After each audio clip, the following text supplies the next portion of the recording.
So with it being New Year, people are always searching to improve things when it comes to their health. And what I wanted to do was give you 6 things today that you can think of beyond the normal, like I'm gonna eat better, I'm gonna exercise more, to take an actual smart approach to your health, to do the big things that are going to improve it. So this is something that whether you are someone who's experienced with, eating right and exercising, or you're somebody who's fairly new and are trying to just get into some healthy habits. So here are the heavy hitters that are going to make a bigger long-term impact on your health. There is a theme kind of rolling throughout all of these. See if you can spot it. What you'll notice that these aren't shallow fixes or quick hacks. Although some of them are quick to do or quick to implement, they have profound long-term implications for your health and the habits that come out of those things. So really important to pay attention to them and try and do as many of these as you can. So the first one, and probably the one that costs the most money but is also the most worthwhile, is to go and get a DEXA scan.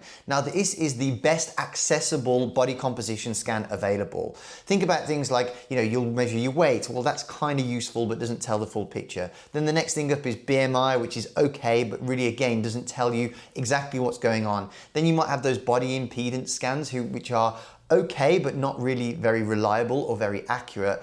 DEXA is the most accurate, accessible scan that you can have that's going to tell you your body composition. Now it's going to tell you really 3 things: the amount of muscle that you have, your body fat percentage, but more importantly within that, your visceral fat, the amount of fat around your organs, which is one of the biggest predictors of your metabolic health. And then finally, it's going to tell you your bone density, how strong they are, which is a good long-term indicator, especially for people who are in their kind of middle age and beyond. Now, why is this such an important thing? Firstly, if you want to improve something, how do you know whether what you're doing is making a difference unless you have a baseline scan?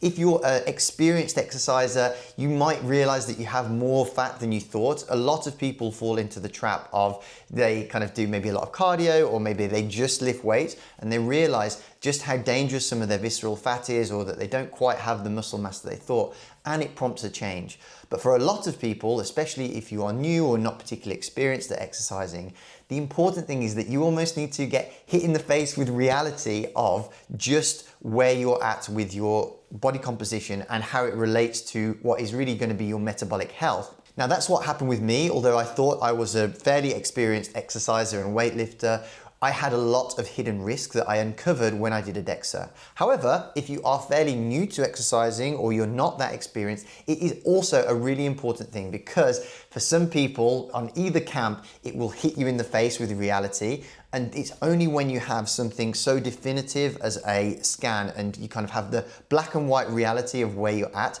there is no denying what you need to do to get healthier. And this is one of those things that will provide that spark and motivation to go away and do it. The next thing, again, whether you're new or experienced, is something that people very rarely do, but has such an important impact, is to track your calories. I'll be honest, it is a bit boring and it does involve a lot of fishing discarded packets out of the bin because you forgot to scan the barcode.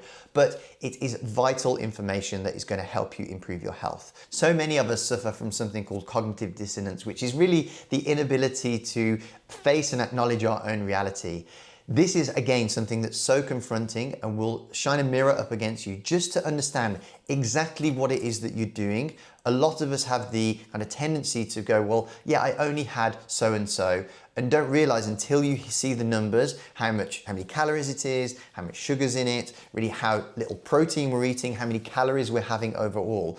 Unless you kind of see in the plain light of day what you're doing with those things, it's only then that you can start improving them. And it's the same with my patients at the Health Mapping Clinic. The second we start to get them to track their calories, immediately they'll make an improvement because they get a real look at what it is they're doing. The next thing I want you to do is pick a day in the week, and every week I want you to, before you do anything else when you wake up in the morning, is measure your weight and your waist. Now these are so important that although the DEXA scan is, like I say, the best way that we can measure body composition, we can't be doing that every single week. But having that habit of tracking the trend is probably one of the most profound long-term things that you can do. Waist circumference is one of the best proxies for visceral fat, the fat around your organs that we talked about. And just by measuring that every week and spotting the trends, are we going up or going down, often that realization and that habit is enough to stop us going way off track. Because what a lot of people do is not that they are bad in one particular week, it's just that they're a little bit bad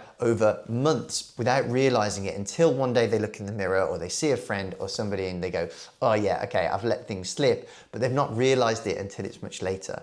Doing this weekly will help you understand whether you are going off track, and just simply by having it somewhere recorded in your notes. I do a Tuesday every single week because I always find that if I'm a bit naughty on the weekend, it gives the inflammation time to settle, but at least that way I'm seeing if I'm going off course. The next thing I would encourage you to do is look at what I call the tier 1 health checks.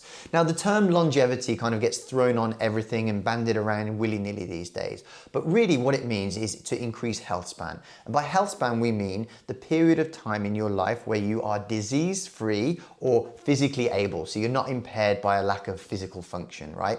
So we know certain things that keep you on track for doing that. Really what we're trying to do is avoid the common diseases that come for us, your typical, heart disease, stroke, cancer, diabetes, dementia. There are ways that we can know that we can delay these, right? So looking at certain things is kind of, like I say, a barn door thing that we should look at, that most people and most health checks don't really pay as much attention to as they should. The first is our lipids, so our fats in our blood, which is going to help us overcome or at least delay things like heart disease and stroke and maybe even dementia. The other thing is our metabolic health. So looking at our DEXA, but also our VO2 max test, and also looking at our oral glucose tolerance test and various other bloods is going to help us understand our metabolic status. Then it's things like maximizing our strength, so knowing our muscle mass, which is why the DEXA scan matters, and also knowing our cardiovascular fitness, knowing our homocysteine and our blood pressure. These are, like I say, tier 1 things that if we have those under control and do them the way that they should be done properly, which is another problem that most people don't do, if we can get those under control, that is doing a lot of the heavy lifting for making sure that we are on track to good health, good functionality, and avoiding chronic diseases later in life. And next, because like I said, that strength and cardiovascular fitness are so important, I would encourage anybody, whether you're just starting out or whether you're experienced, to take an objective look at how you're exercising.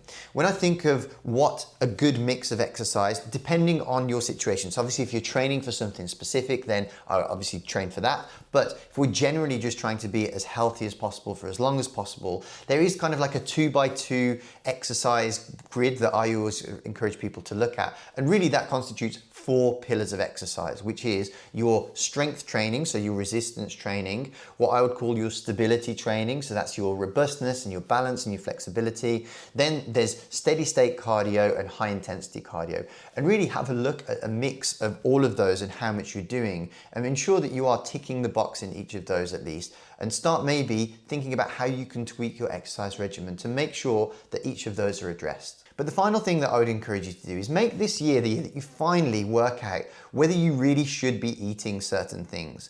So the gold standard, even for all the allergy tests that are out there, still today the gold standard for understanding whether you should stop a food or not is the stop, reintroduce. So the smart way to do this is maybe you would measure your bloods, particularly your inflammatory markers, and then you would stop for a bit, maybe a month, measure your inflammatory markers again, reintroduce it for another month, and measure 1/3 time to see if there's a difference when you stop something and when you restart it. Now, if you don't have the money to spend, or you don't really want to go and get your bloods taken to understand these things, you can do it with subjective measures. What's your mood like? What's your energy like? What's your sleep like? Depends on what it is you're trying to eliminate. Things that I would recommend trying at least once for everybody in life are see how you fare without sugar for a month, without gluten for a month, maybe without alcohol, and then finally you can try without dairy as well.